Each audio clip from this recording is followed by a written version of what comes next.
What is up, guys? DT Ninja here to bring you my Full Metal Panic Invisible Victory Episode 9 review, Fallen Witch. Okay, guys, after 1 week break from obviously the Namsak arc, we finally start Mexico Hen, the Mexico arc, and yo, I enjoyed it. I really enjoyed it this episode, mostly because we got a little bit of everything.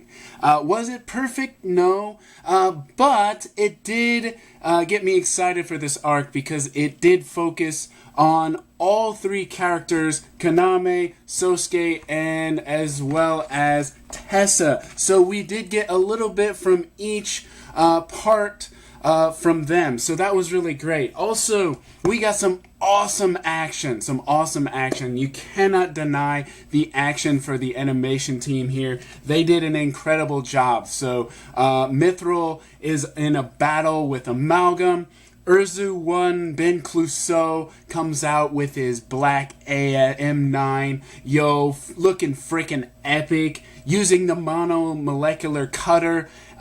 Using strategy with the toy box, obviously the Tuatha De Danann, and sending that missile to land right there, and he jumps over it as it comes. The guy used the the Lambda driver, the Cordal unit.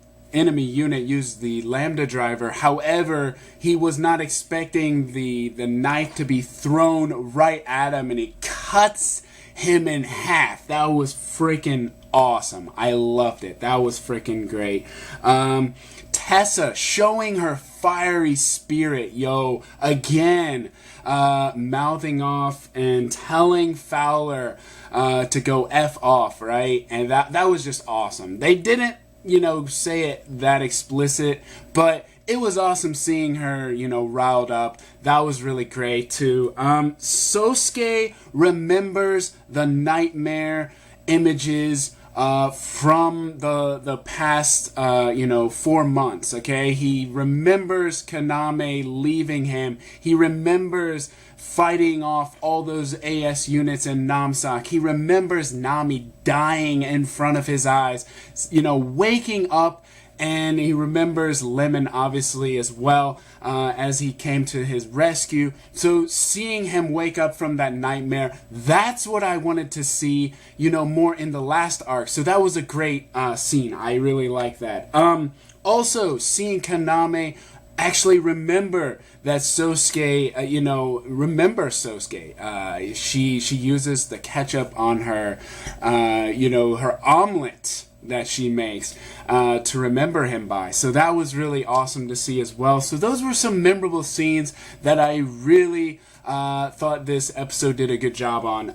Now, before we even get to the actual breakdown of the episode, because those are just, some things that I really enjoyed, but I actually got some new items from Japan, and they are Full Metal Panic related. Now, the original series, anime season 1, came out with a new movie, uncut DVDs. It's kind of like a movie. So basically, what they are is like new illustrations for the DVD, but they came out with these cards. So I bought some of these cards, and I want to share with you.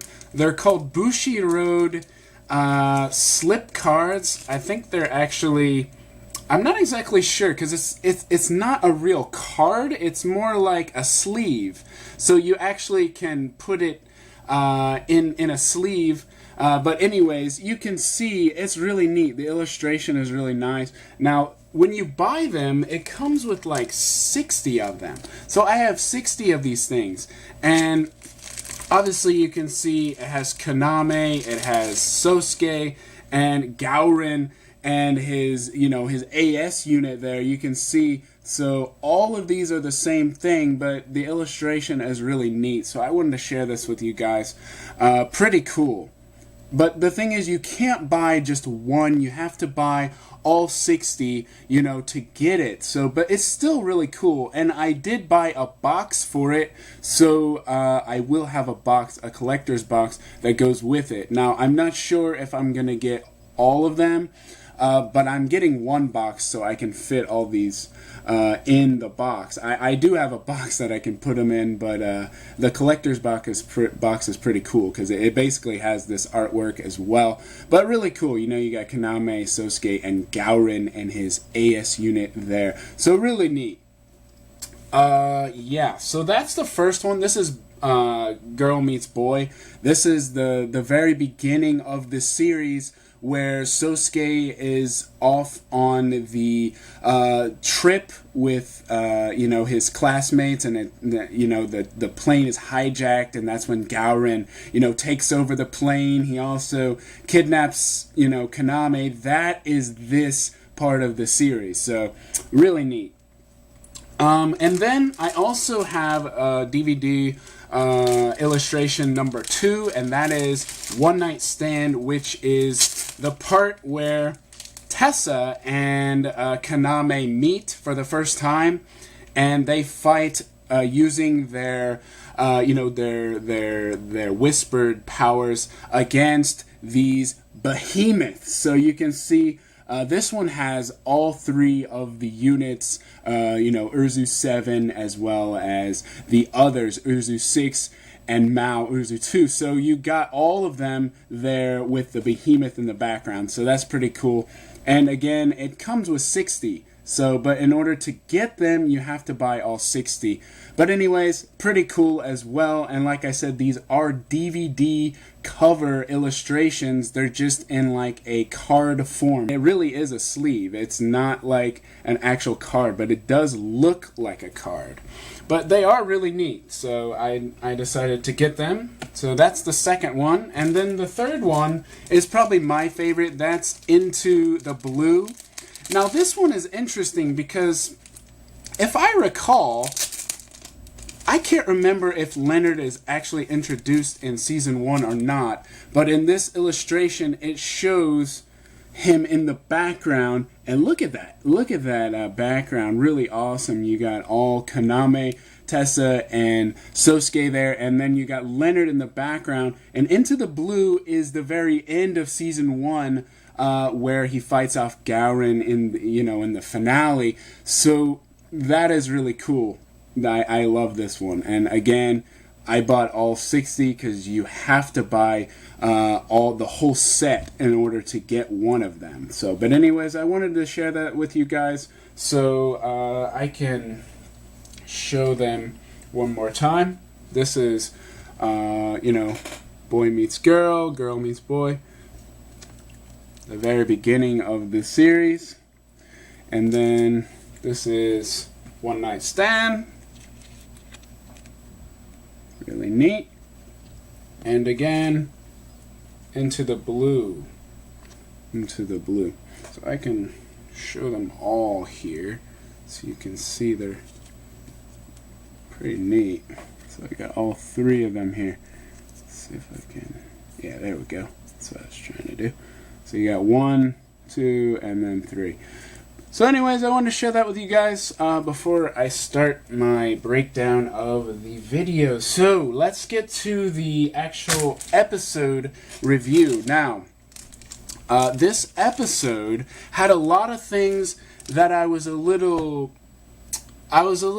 disappointed with. However, like I said, overall the episode was enjoyable because they did a good job of showing each part of the characters and their scenes. So, the first thing I noticed, Tessa, okay? They showed Tessa, who is referred to as the Fallen Witch, the witch of, you know, Mithril. So, Tessa is not as revealing in her clothing as it is shown in the manga or the novel. Now, we obviously see her walking on the street, and she has her coat on, right?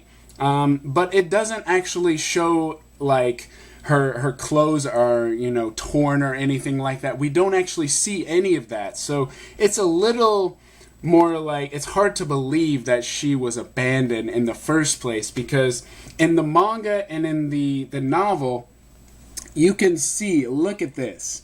You get a little fan service from Tessa here, and she is playing her part. This is not actually her, in trouble. She is doing a drama to draw out Lee Fowler.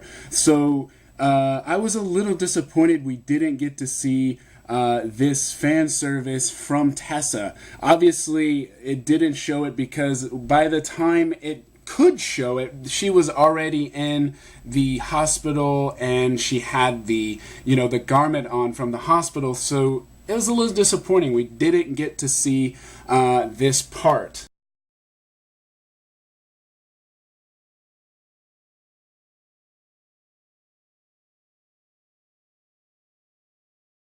But yeah, I noticed that there was a lack of fan service, but that's just what I noticed. Okay, the next thing, Mao is disguised as a nurse.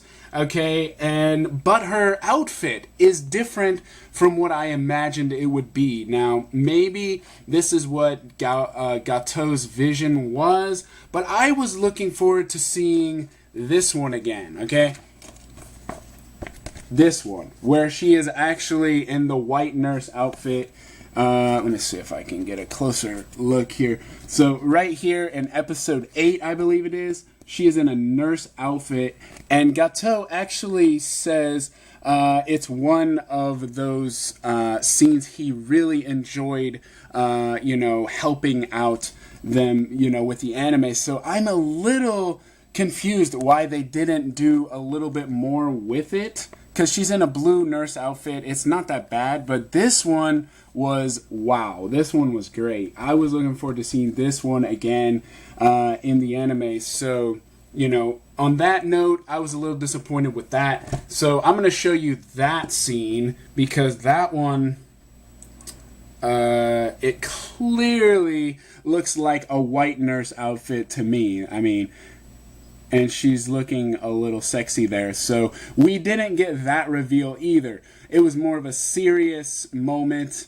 It's a serious moment, but at the same time, it's a little bit more nicer in the novel and the manga. So just a heads up there, guys. If you guys want to check out the manga version, it is chapter 36, so you guys can check it out from Fullmetal Panic Sigma. And in the novel, it is page 27 in the novel, so you can see it actually has the number there, 27.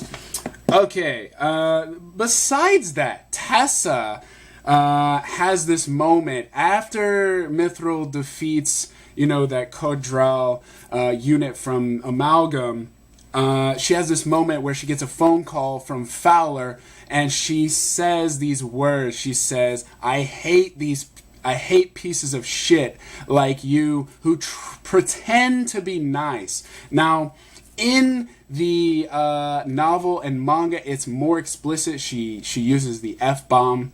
She calls them fucking pieces of shit. But the point here is I loved it. I loved how we saw that fiery spirit from her and, more intensity from her character. So it was great. But I did notice they had to cut back on the language. So that's just something I wanted to let you guys know. It is more explicit both in the manga and the novel. Now, I will share that scan as well because it is very obvious it is different. She is actually flipping off here, I can show you. You can see she's actually flipping off Fowler. So we didn't actually see that either. But I did like how she, threw the phone and she's like, you tell that to, my brother, messenger boy. So that was great to see. So yeah. Anyways, I just wanted to share that with you guys. Next, Chidori and her scene with Leonard. Okay, they changed her outfit. Okay, it's not a big deal, it's not a huge deal, but I did notice. It's something I noticed. Her outfit is very. It's explained in the novel that she's wearing a white t-shirt with a pleated skirt. Now we can't really see because she's wearing an apron, but that is not in the story in the novel. So they did change that, but that's fine. It's nice. I like what they did in the anime, so that's not a a negative or anything like that. So I did like how they did that, especially the fact that they had Leonard talking to Sabina and how she overhears. Actually, I don't even know if she overhears them, but it found out that Sosuke is still alive, and it shows her, with the ketchup and writing his name. So I actually liked that scene. That scene was done very well. Next, Sosuke wakes up from the nightmare. Now, I did explain this a little bit. He sees an image. Okay, he sees an image, not just those nightmarish images, which was a really nice, touch of darkness there. But he sees the image of Galguin. It is a artwork. It's painting. But the thing is, he doesn't really say anything about it. And in the novel and in the manga, it is very apparent that he realizes what it is. He says, oh, this image. So he remembers from school, from high school. So that was not explained. Instead, Lemon went right into, you've been out for 56 days, you're in French Polynesia, you almost died several times after surgery. So they really rushed this scene. Now, that's not a bad thing, but at the same time, I think the Galguin scene is nice because it is a nice artwork, and I also think it would have been nice for him to recognize it as well. So, but anyways, they did not show that. Now, also, it should be noted that he is actually in a church. So Sosuke is actually in a church. You'll actually see him looking at an image of Jesus Christ with the thorns on him on the cross. So that is something where it ends the episode where he sees the thorns on the cross, almost like he has survived and he has had to sacrifice people along the way. So I like that imagery. But at the same time, they changed it up a little bit. They didn't go with the painting. Instead, they went with the image of Jesus Christ. So, but anyways, that's just something I noticed. Now, the next thing, Lemon explains the situation. Obviously, like I said, he explained he's been out 56 days. He's in French Polynesia. But then he goes further and says, once you were stable, I left and I buried Nami. Okay, I buried Nami in her hometown, in her old village, which should have been a scene that is shown. They could have done it, but I feel they rushed this scene. He just explained it to him. So it's not as powerful as it could have been. Because in the novel, it is like that. So they really kept it closer to the novel than the manga, but the manga did it further. They actually showed the scene of him at her grave, giving the closure for Nami. So I actually like the manga version, and like I said, it is this one is chapter 37. So if you guys want to check that out, and it's kind of a really sad scene. So he's actually at her graveside, and that's when he is smoking the cigarette and it starts crying and explains that I actually love this woman. So I really wanted to see that scene.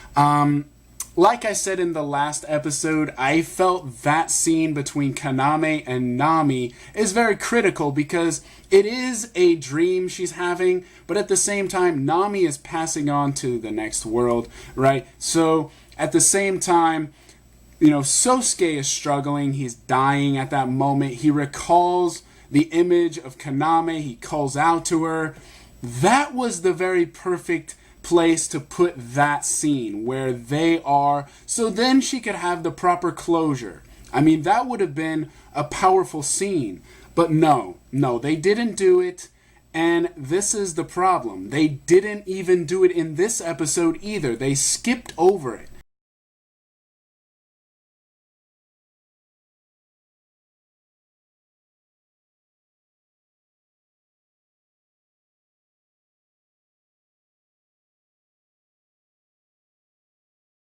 because there just is no closure, and it's disappointing. And like I said before, Lemon explains that he went to her graveside, which, that's very touching. It's very sad as well. But it wasn't actually shown. It's just words spoken to Sosuke. And obviously Sosuke is, the only image he remembers of her is the dead body, obviously. Obviously, probably her smiling face, but we didn't see that either. So, yeah, I was disappointed. I was disappointed how they left that scene out.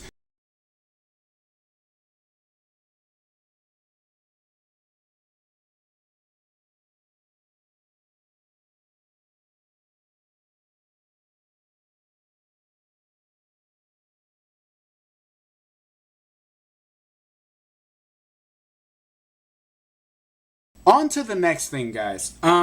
This episode had all three main characters as a focus. They had a little bit of each character, and they did a great job of transitioning to each character. So obviously the very first one, in Anchorage, Alaska, we have Mira and Al. Mira is the scientist, the technician who is on the computer trying to get Al started up so she can put him into the unit of Levitane so Sosuke can have his AS unit back, as well as Al, the computer that is of his unit. So that was nice to see. And then they transition to San Francisco, California, where we see Tessa. That was where the introduction of the episode. So obviously after the opening. And then it moves on to Mexico. So Kaname and Leonard are shown in Michoacan, Mexico. So, and then after that, it transitions to Sosuke and Lemon, who are in French Polynesia. So we have all of these different locales shown, different scenes, different things that are all happening all at the same time. So I found that very interesting, and it's really nice. It's really nice. So that made the episode more enjoyable for me, because I've been waiting to see a little bit of each side of the story. So that was great. Next thing, Sosuke and Al. Okay, Sosuke and Al are both speaking the same language, guys. Okay, if you go to the very beginning where Mira is and she's typing on the computer, she starts him up. What's the first thing he says? What's the situation? What's the situation, Sergeant? And so, what does Sosuke say when he wakes up from his nightmare? What's the situation? He says the exact same words, like he's a computer.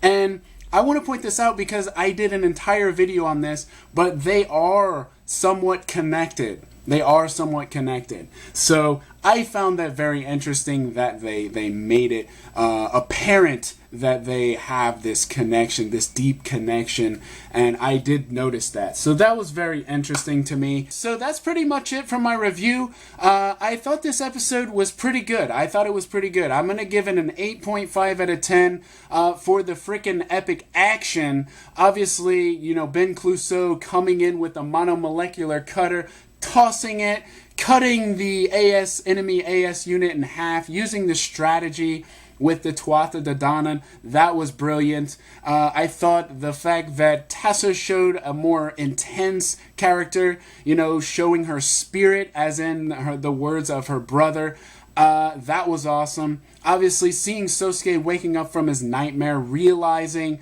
the situation, the intensity, the suspense in this episode, the different locales in this episode. So there's a lot of things going around the world. It really did push the envelope for Full Metal Panic. So I really did enjoy this episode. Now next week we're going to get episode 10, and we're going to get more on Kaname and Sosuke. So I think they're going to start with Kaname, and we're going to get to see that scene with more fan service, obviously, where she's swimming in the pool, and we're going to get more into her head. We're going to get her thoughts in her head. So I can't wait to see that.